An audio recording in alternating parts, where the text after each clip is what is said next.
اور جناب ایک اہم مسئلے کی جانب آپ کی توجہ مبذول کرواتے ہیں۔ بجلی چوری ملک کا ایک بہت بڑا مسئلہ ہے۔ کہاں کتنی بجلی چوری ہو رہی ہے یہ جانتے ہیں ساتھی اینکر مہاوش نثار سے۔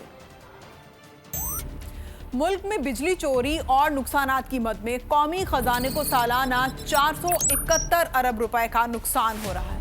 کئی اضلاع میں نقصانات کی شرح 99% تک ہے۔ پاور ڈویژن کے مطابق شمالی اور جنوبی وزیرستان، کرم اور اکزئی ایجنسی، آواران، خاران، قلعہ سیف اللہ، قلعہ عبداللہ اور قلات میں نقصانات کی شرح 90% سے زائد ہے۔ ان 14 اضلاع میں 40 ارب روپے کا نقصان ہو رہا ہے۔ پنجگور، نوشکی، تربت، خوزدار، ڈیرہ بگٹی، کوہلو، لورا لائی اور زیارت میں بجلی کی چوری اور نقصانات 81 سے 90%۔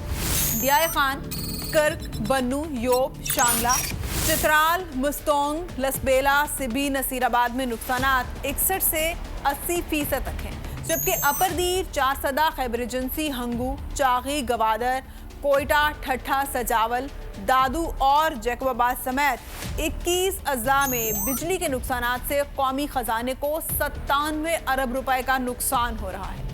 سکھر، سانگھڑ، بدین، حیدرآباد اور عمرکوٹ سمیت 15 اضلاع میں بجلی نقصانات سے 99 ارب روپے کا نقصان ہو رہا ہے۔